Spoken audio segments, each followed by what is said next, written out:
How many mole of oxygen can be produce by taking 10 mole of potassium chloride. ये तो 2 मोल है, अगर मैं 10 यहाँ पे ले लूँ तो कितने मोल ऑफ ऑक्सीजन बनेगा? 2 मोल ऑफ पोटेशियम क्लोराइड लेने से, डिकम्पोज करने से 3 मोल ऑफ ऑक्सीजन बनते हैं। अगर मैं 10 ले लूँ, मतलब 10 ले लो, 10 मोल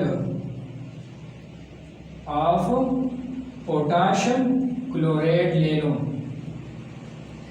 10 मोल ऑफ पोटेशियम क्लोराइड ले लो। तो बस एग्जांपल है mole mole conversion. Okay, now conversion factor लिख लो या mole ratio. Conversion factor, conversion factor ले लो।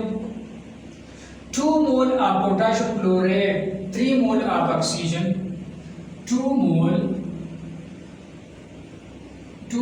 Of potassium chloride, potassium chloride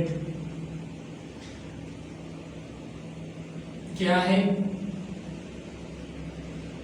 बनाना है 3 मोल ऑफ ऑक्सीजन पर 1 मोल ऑक्सीजन, पर 1 मोल ऑक्सीजन मतलब 1 मोल, सॉरी, पर 1 मोल ऑफ पोटेशियम क्लोराइड बनाएगा, क्या बनाएगा? Nearly equal to divided by 3। Okay, now mole of oxygen. So पर 10 मोल हमने 10 मोल ले लिया, फॉर एग्जांपल 10 मोल हम लेते हैं एग्जांपल में ये पर 10 मोल, तो 10 multiply 1 mole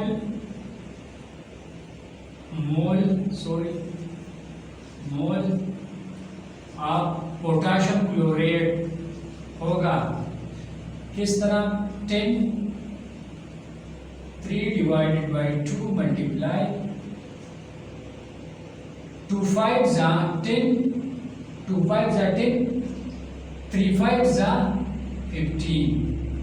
so 10 mole, 2 mole of potassium chloride से 3 मोल ऑफ ऑक्सीजन प्रोड्यूस होता था। अब 10 मोल ऑफ पोटेशियम क्लोराइड से जब मैं 2 के बजाय 10 ले लो तो ये 15 मोल ऑफ पोटेशियम क्लोराइड ऑक्सीजन को क्या कर दिया? प्रोड्यूस करेगा। So this is the first conversion factor example. Okay, now let's start second example. Okay, second example start करते हैं, इसके बाद एक और एग्जांपल हल करते हैं, फिर 2 एग्जांपल में आपको होमवर्क देता हूं। ओके, इसको क्या करते हैं? मिटा देते हैं। चलो इसको मिटा लो।